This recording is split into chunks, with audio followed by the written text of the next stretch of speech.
Hey there, guys and gals. Oh, guys and gals. It's me, Mac Hard, the most powerful Lez. And we do things real quick and efficient around here, and we send you on your way feeling good, radiating good physical and mental feelings. Just 30 quick minutes of your life, okay? For most, less time than it takes to reach orgasm, okay? Heard it through the grapevine. Podcasting, never twat fasting. Never gonna stop eating that twat. Never gonna stop dining on snatch. You can take that to the bank, okay?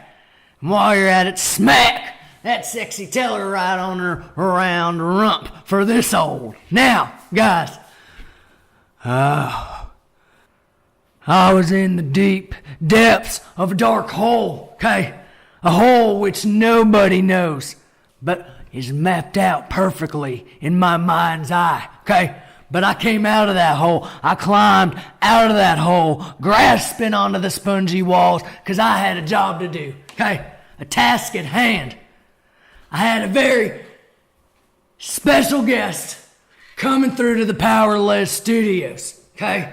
I had to facilitate a situation, a meeting of the minds, okay? And wrap it up all together. Get it in a nice package so I could give it to you. And of course, I did not do this by myself, okay? I had my technological guru, Alan Almond, with me here, okay? So sit back, get comfortable, spread those legs so you can just air those jennies out. Get some fresh air into them genitals. And listen. The latest installment of Heard It Through the Grapevine. Alright, my little grapes on the vine, my plump, juicy grapes. Heard it through the grapevine. Now you guys, I'm dedicated to providing you quality education, information, and entertainment.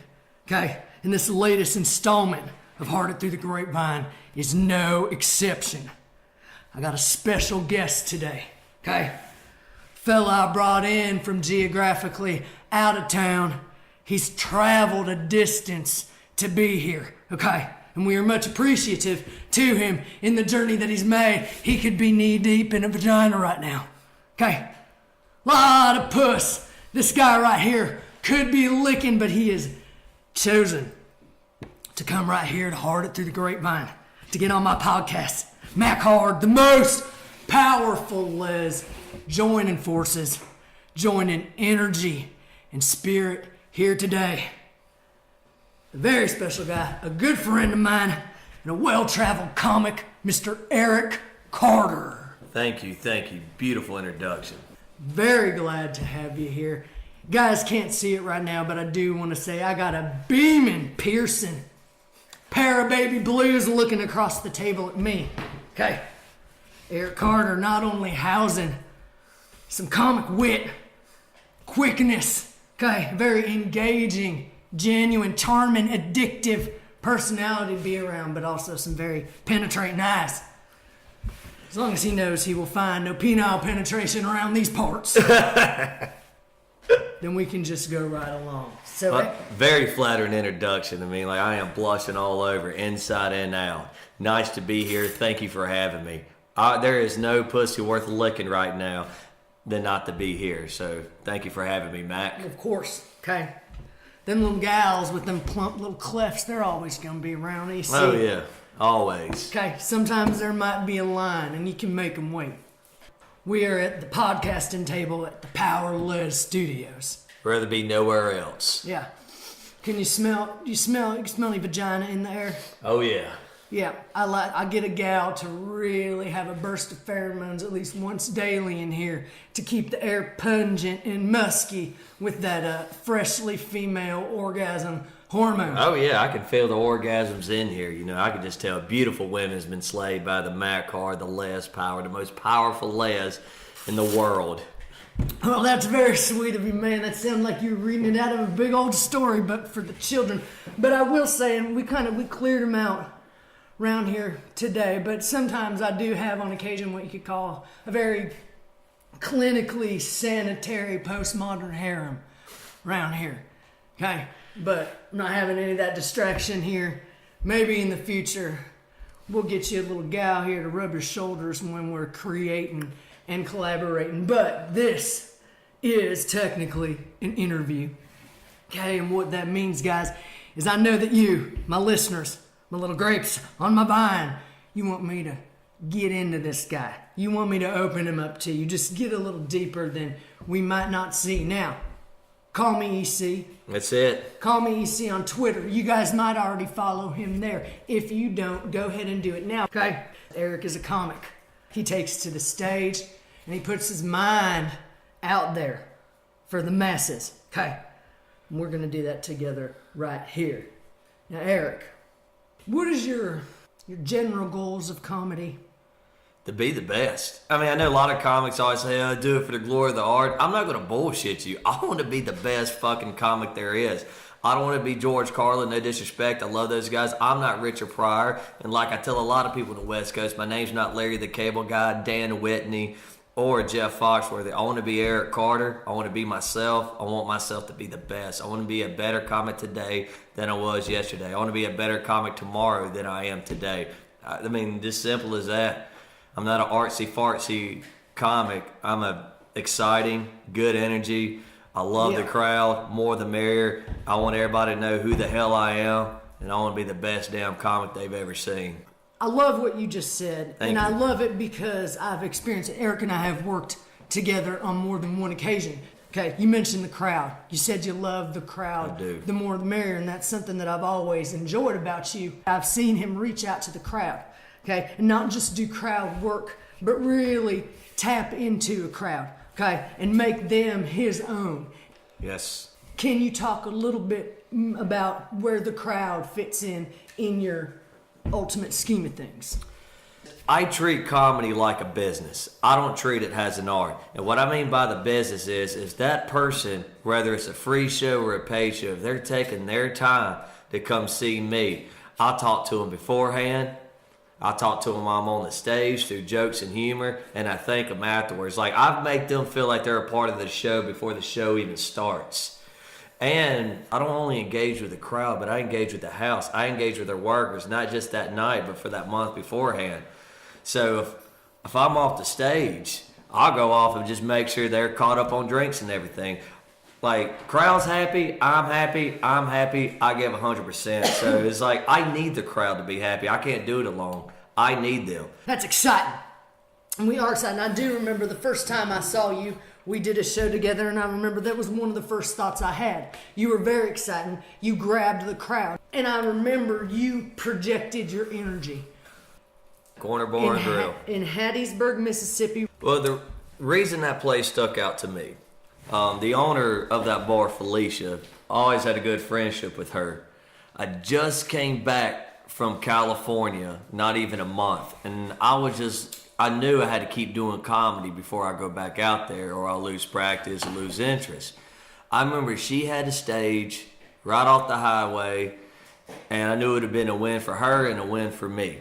So with just a little bit of LA open mic credits under my belt, which is good enough for down here, and her having that good stage and space and all that parking, I remember I went up to her. I said, "Felicia, could I do comedy here?" And no questions asked. Her eyes lit up like an owl, and she says, "Let's do it." I mean, she was already on board, and that's a big thing right there. Is like the house and myself were on the same page. And she gave me so much creative room, like as far as booking, running the door. Like usually how I had the table set up, usually they're spread out on other nights. And I remember when I go to so many bad open mics, I always think about what I could be better. So when I do my mic, I'm like, I don't want to be them. So I was like, we're going to pull the tables together.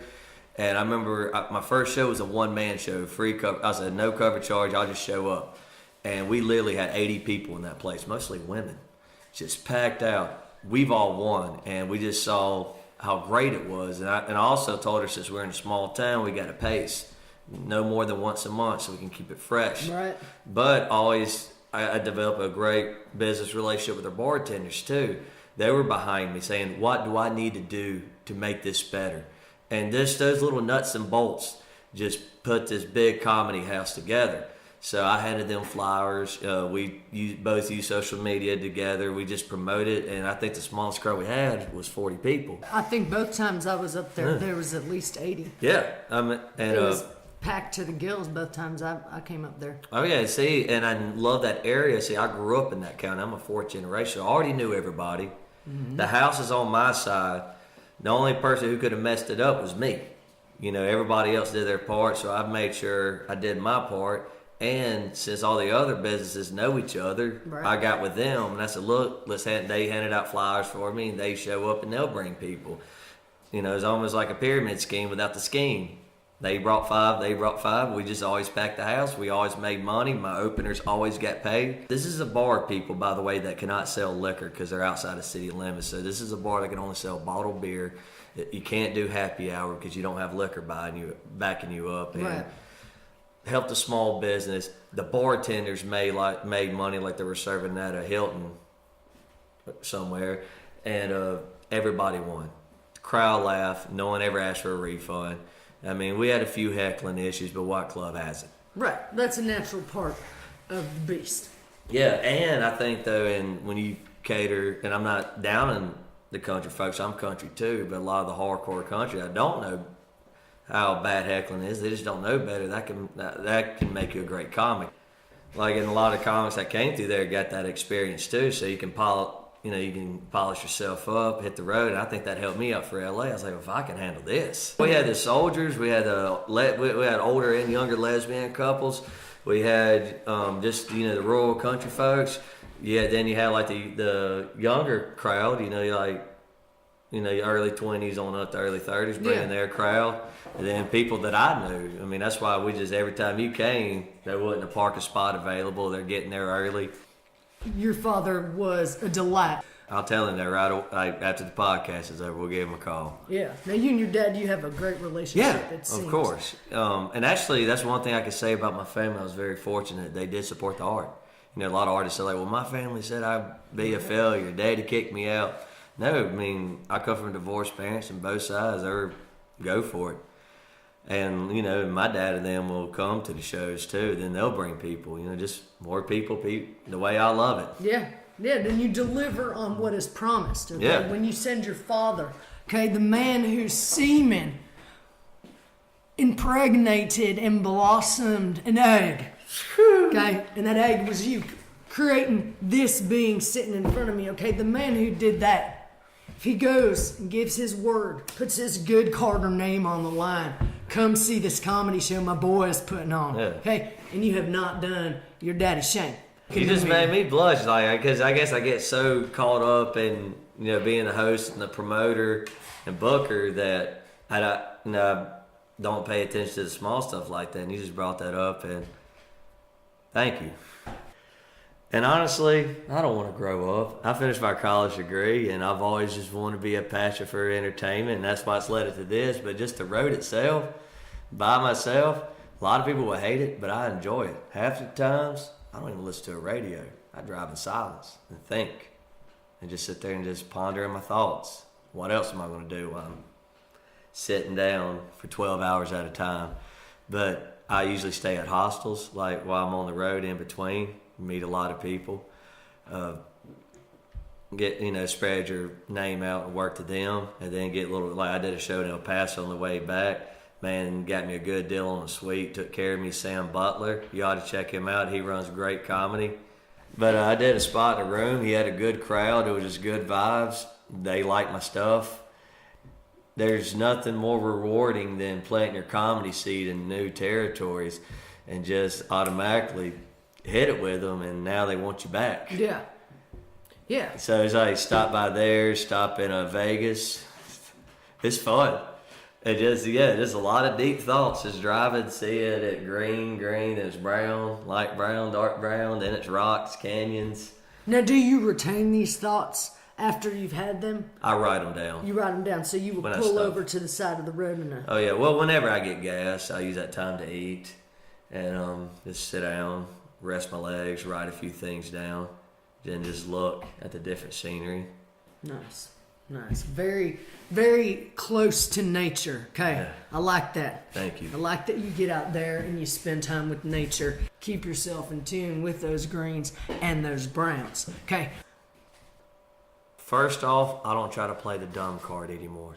And it worked a few times in early because nobody knew who I was. Hey, I'm from Mississippi. It's easy. But I am an educated man. I come from an educated family. And I just felt like I was disrespecting my people. Just overdrawing the stereotypes instead of using it for a joke or two. So got rid of that. And another thing I do, if I do make the crowd laugh, I sit back and be quiet and let them finish up. Because I have a few times go listen. I rarely ever listen to my own stuff. If I did listen, I noticed when they were laughing, I try to go on with the next joke, and then I feel my heart stabbing. Even though the crowd said they were great, I know in my mind I'm always being like, I forgot to do this and I meant to do that. Right. Writing, on the other hand, what I changed in that, I used to try to force myself to write. It didn't work like that. It was like processed meat. I'm injecting hormones and all this into my material because I'm forcing it. But if I let my mind just free graze and I go out in the woods, take a walk, or if I'm at the beach, go take a walk, it'll just come to me. Just things will come to me, and just certain things will make me smile. And if it makes me smile, I write it down. So change my writing in that process. No more force writing, free grazing writing, crowd engagement. Don't lose that eye contact. Yeah, keep them right there. Yeah, because I saw Electrify them. And if I do ever bomb on a joke, just keep it smiling and move on to the next one. But talk with the crowd and never at them. Those are probably my big changes over the past 2 years. We take the little gal, we put her in the slave cage, and we kick her down the stairs. Now, I associate you very closely with something. Okay, I'm talking about wrestling. Oh, I love it. Now, me personally, I came up on the gorgeous ladies of wrestling. The Glow? Yeah, I'm talking about Hollywood and Vine. I'm talking about Attila the Hun and the Head, Yes. Susie Spirit, Miss California, the farmer's daughter, Americana. Yes, Palestina, who There came you Little go. Egypt. all them gals. Okay? That's who I came up with. That's who I came to. I like just dipping my tongue into a twat like I'm an ink pen.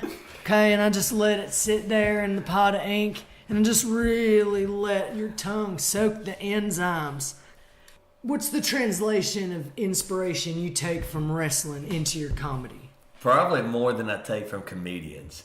Like, no shit. I will watch a Mr. Perfect promo. I will watch 2 of them before it's set. I have no flaws. I have no blemishes. I am an athlete. I could do it all. I am Mr. Perfect, the greatest intercontinental champion that ever was. And it gives you that certain confidence. And me and my brother, we're only a few years apart. We always get the pay-per-views and stuff. So just not just the matches, just the talk and the promo, the way they grasp the audience. And even going to it live when one person can get 15,000 strangers just to boo, people pay money to see you be the bad guy. That's where I get my edge from. I love it, like watching the Stone Colds, Shawn Michaels, Macho Man Randy Savage. Oh yeah, because I don't care what you people think is Macho Man. You can't stop it, and you never So will. they're larger than life. Yes. Like electromagnetic personalities. They're not even human. And then at a wrestling show, you're like yelling at Ric Flair, Rick! And you really feel like he cannot hear you from 5 feet away because he just learned how to ignore all the boos and all that. And even when a bad guy looks at you and says, shut up, you still like, oh, he told me to shut up. Yeah, it's showmanship. Yeah. Showmanship, I like it. And Rowdy Piper, it just... You're getting lost in memories. I can see Oh, it. yeah. Your smile is about to bust your face Yeah. apart. Now, what wrestlers do you think, who's the top 3 that use comedy in their wrestling persona? Numero uno, number one, Rowdy Piper, who's always like, I know he goes to the store a lot, but Piper's Pit, he was born for the stage, whether it's through sports or acting. He's just got it. He's likable. Everybody loves the hot rod. Mr. Perfect, Kurt Hennig, flawless, no blemishes, the greatest Intercontinental Champion there ever is. Haven't lost, love it. And Stone Cold Steve Austin, just that Southern, I don't give a damn, I'll stuff a butthole in your ass before I give you an explanation. And it helps me deal with hecklers. A heckler comes at me, and see, I'm serious behind it. Not that I ever want to, but I can throw down. I've boxed and wrestled. So I look at that son of a bitch, say, you got 5 seconds to keep your damn mouth shut. I want to toss your ass out the door. So it helps with hecklers, and people are like, I ain't going to fuck with that guy. So You get a big rush of adrenaline. yeah. Yeah, like a caveman. Yeah. I mean, Yeah. I'm a woodsman. I grew up out in the country, and even the land that wasn't ours, like 400 acres around, was aunts and uncles. Man, you know, just from like wrestling, running out in the wild with a dog, knife, fishing pole, and tackle box, it does kind of give you caveman instincts. And like I said, when someone wants to step up and break bad at one of your shows on your time in front of your crowd, that's when you as a performer got to step up and be the champion. Ain't nothing hurts my stomach more than watching a comedian give in to a heckler. I mean, you're better off being a mean son of a bitch and making a room awkward than just putting your head down. And that's where wrestling gives me my comedy muscle. Your panties are off now. I'm sniffing around your muff. Okay, Eric Carter's back on the Gulf Coast. He's been gone for a little bit. He's been out on the West Coast, doing shows, doing comedy, meeting people, making new friends in his craft, okay? And now he's back. Tomorrow night in Hattiesburg at Brewski's. Yes. Eric has a show with Kenny Cunnilingus. Absolutely. Correct. Yes, at 8 o'clock tomorrow At at 8 o'clock. Brewski's. But as soon as I got back, you know, people here are so supportive. Like I mentioned earlier, my family and my friends, just everybody. You know, everybody's been behind me. No complaints about the hometown. I'm actually excited about performing in front of them. I'm looking forward to it. This is like the first day of school right before the 8th grade, man. You know, like you're the top dog of your elementary before your senior year of high school. You know, I feel like I've been on summer vacation for the past year. And while I'm here, and I'll be here till May, I'm looking forward to not, you know, making a homecoming impact, and my 10-year reunion's coming up in April, and doing farm work. Like I've been chopping lighter wood today. I fed my little goats and my Anatolian Shepherd and my labs. And just get back in my southern roots a little bit, go fire off a gun. Yeah. And go pick crops. So it's good to be home. It really is. It makes me appreciate to see everybody. And I want to get reacquainted with people I performed here before. You know, learn something off them. Maybe they can learn something off me. So I'm real excited. I want to also, you know, perform New Orleans. I want to go all over the Gulf while I'm here for the past few months. So Now, Eric and I have a show coming up May 10th, I believe. We're going to be right there in the French Quarter, right down there in the city of New Orleans. Now, Eric, I love this place, okay? I'm excited. I love the Bourbon Pub. Beautiful balcony, wide open, looking over Bourbon Street, okay? So you can really just get the vibe, soak up that energy, okay? But this is my most favorite place to play. That's fine. Okay, and it gets wild and crazy. Nice, shiny, polished wood stage with a runway, big mirrors, lights, and a nice DJ booth that'll play any song that you want. Okay, high top tables, huge old bar, one of the best laid out clubs, venues, stages I played on.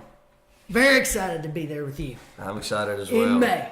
You're gonna love it. Okay, it's quite an experience. But I have April 24th at Brewski's, May 10th. With you, I say, I don't have the dates in line, but I was wanting to do like Mobile, Pensacola, up to Georgia, contacting this guy about Nashville, and then doing maybe Memphis or another Tennessee show, or Knoxville, come back down south towards Mississippi, rest in Hattiesburg, go to New Orleans, do Texas, maybe maybe I can draw in Waco and El Paso. I'm trying to get Houston, but at least Waco and El Paso, and then Albuquerque, Arizona, then be back in LA. Leave them one more and you're on your way to the next town. Absolutely. Leave them wanting more and leave the stage open for the next guy. I get to see the Sklar brothers rock it. Brody Stevens, Don Barris, Earl Skakel, Rick Ingram, Bill Burr. That's where the action's at. Right up in there. Yeah, I want to be right in the damn middle. I mean, not that I want to be a replica of any of them, but I want someone to be like, that's where Eric Carter went through. That was like I said earlier, I want to be the damn best, and if you're going to be the damn best, go to the heart of the beast. An intimate look inside two creative minds, okay, that are going out into the world, coming back, hashing it out, okay? Finger blasting it, if you will.